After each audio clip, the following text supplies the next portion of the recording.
Hello and welcome to the Fat Salad Podcast.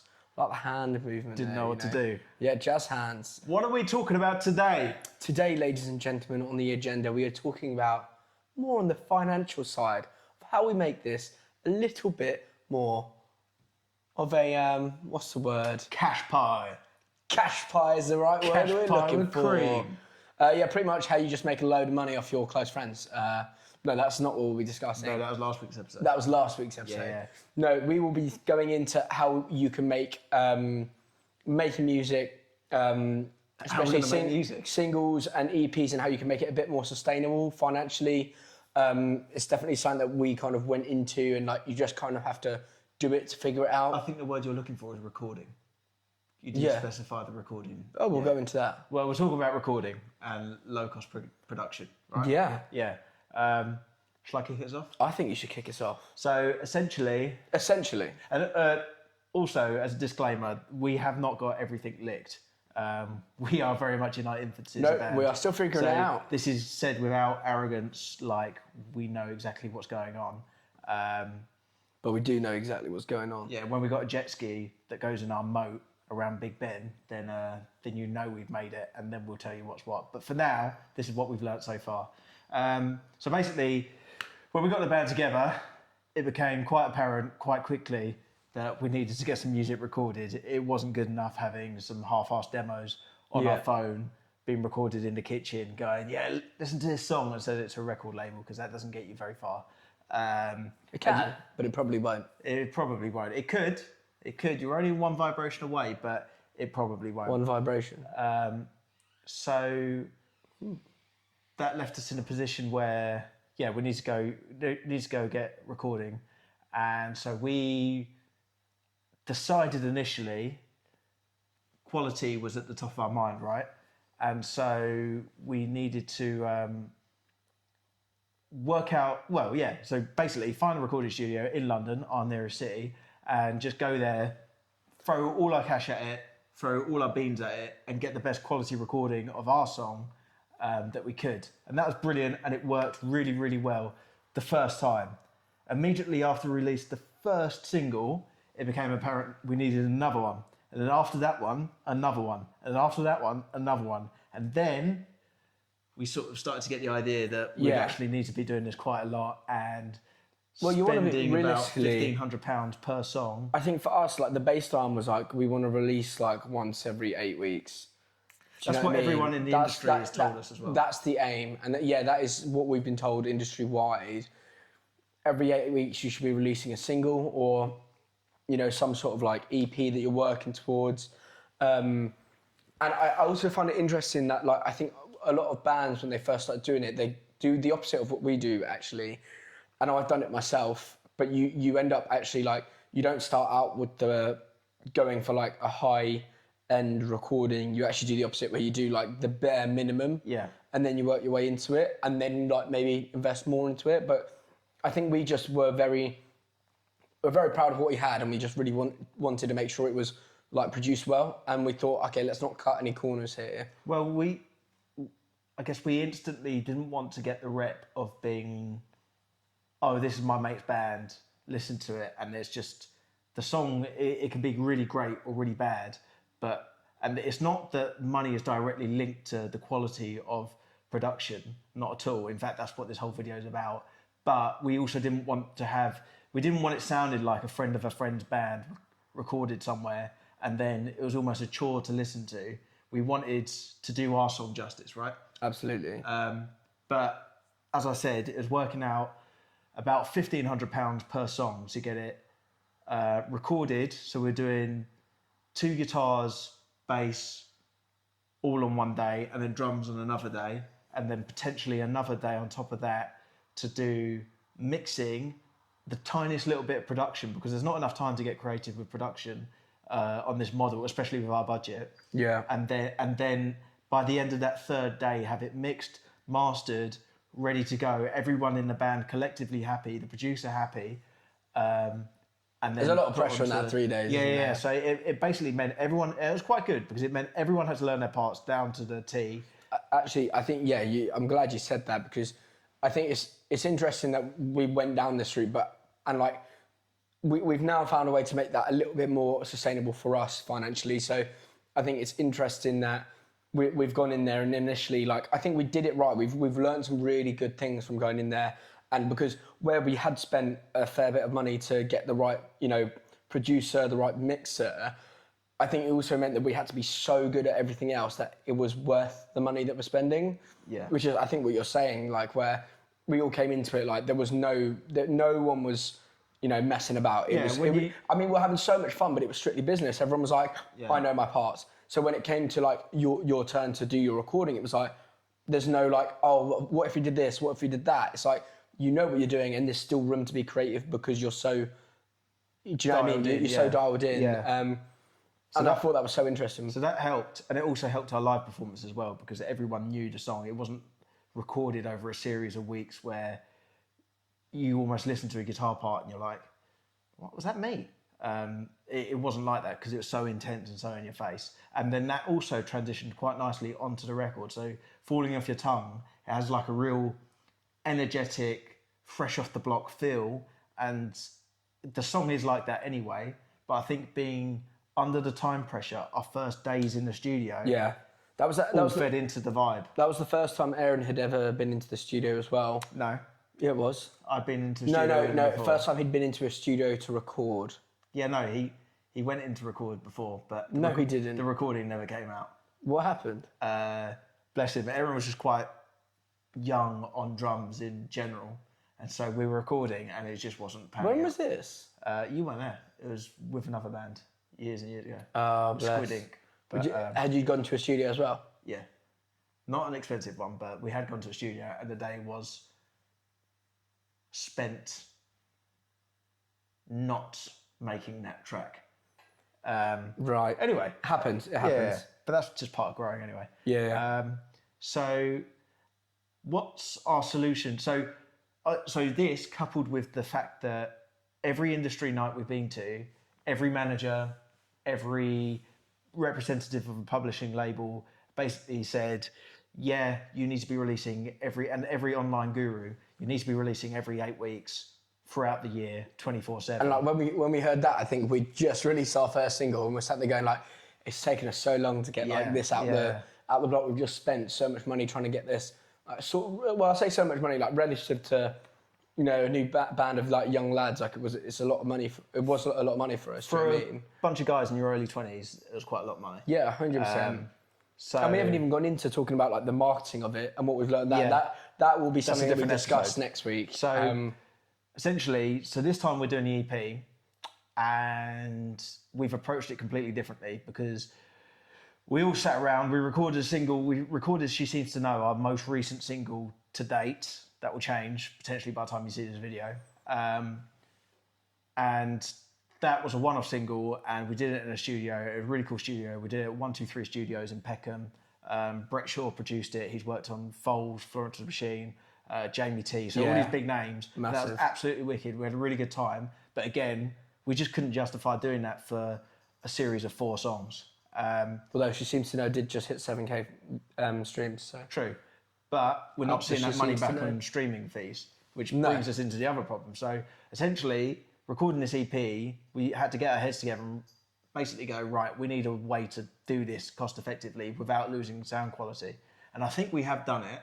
I think we've improved the sound quality, improved our creative capacity, but it also meant we had to record the drums in the studio because we didn't have the one drum day is what we did. So we did one drum day. We didn't have the drum mics. So we went to Brixton Hill Studios to record the drums, and we did all the drums there. We recorded a scratch tape there, did all the drums there in one day, and that was our most expensive day to date on the single. 100%. And then we borrowed some kit of some other people, and basically the rest of it has been done. Yeah, this kit though is like something that we should realistically look at investing in, especially considering, how Sorry, good... our cat's about to jump off the banister. And we're back. What were we talking about? Yeah, the bit of kit that we were using. Yeah. So we're using a Kemper to record all the guitar parts. And initially, we were basically like, we're only recording through valve amps, and that's the only possible way we can see of doing this. Yeah, and there's it needs no to be, other way. It needs to be done in a treated room with soundproofing in a different room to the console. Again, which which means just you need a studio.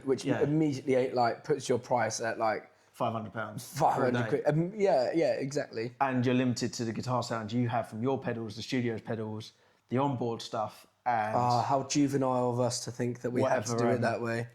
bass amp you have. Anyway, so we borrowed a friend of the band, Jack, shout out Jack, we borrowed his Kemper, Jack. and we basically sat in Natan, the original producer, who's now the drummer, his bedroom, and we just recorded all the guitar parts there. We just got it done. And we got studio quality stuff recorded for no money, no money, because it was at Natan's house, and we borrowed the amp, and we got more creative control over the project because we weren't under the time pressure. Yeah, well, I mean, there was relative time pressure, but it wasn't like but paid it was only, time pressure. It was like, only we can, time pressure. we can, which is equally valuable, but we can have more of that. Do you know what I mean? Yeah. That's okay. We can do another day. Yeah, exactly. Yeah. So, I mean, and to be fair to Jack, he was so he contributed so well to that creative process as well. I think that does make a massive difference, and it is also something to consider. It's like, who are you working with to get these recorded? If we did it in a studio, a guy like Jack wouldn't have been there. Just moving about. Exactly. And then just like being straight, like good vibes, and then like, I don't know, positively contributing to what we were doing, going, oh, that was nice. I like that. Oh, what if we tried this? Do you know what I mean? And I'd like to say we're a band that's very reciprocative. Reciprocative? Why not? Yeah, we'll go with that. Of people when they want to have an opinion, because at the end of the day, it's like, it's nice having that creativeness from a group rather than just us lot, I think. Yeah, definitely. We've always had people just sort of in and out, to be fair. Yeah. Of the immediate members of the band. But I suppose the point we're trying to make is, essentially, you can, for sure, as a band, record an EP for a quarter of the price that it would cost to go to a studio. So far, we've recorded an EP for a quarter of the price that we'd have done a single with. Yeah. However... And then, we got 4 songs out there. Yeah. That's not to say, I think, as the band gets bigger, as our budget gets bigger, because within that, you're still limited, and you can't replicate it as well as you would like to. There's other things we could have done if we had all the time in the world in a studio. Yeah. Really nice analog gear and stuff, and like subtle textures. But in saying that, I do think we've done this series of songs justice. I would agree. Like, I'm so excited to, even just like on a personal note, so excited to get this out, because it feels like, I think we've said it before, but like a genuine, like a Fat Salad rebirth. Like, we're growing up a little bit, and I feel like you can hear it in the songs, the way we're writing, the way we're kind of producing it. I'm just really excited to get it out there. Yeah, and I think because we had time on our side, we could really open up the songs.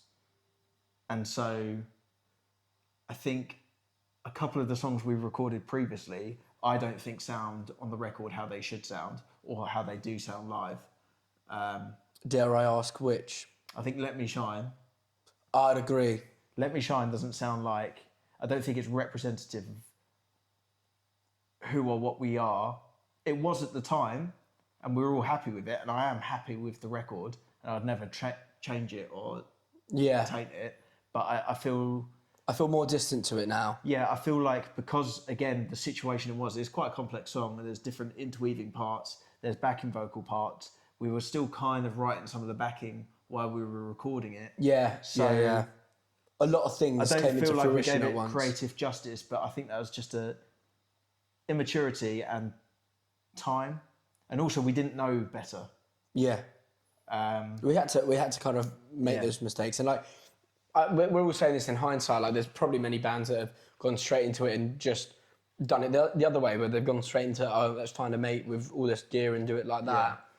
But I think it was important for us to do it the way we have done. Well, in addition to that, like, I think Natan as well. Exactly what I was about to say. You took the words out of my mouth. I did.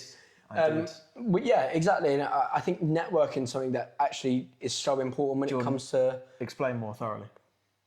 Nathan was the initial producer of the first ever Fat Salad songs. I think Nathan produced the first 4, if I'm right. 5. First 4 or 5.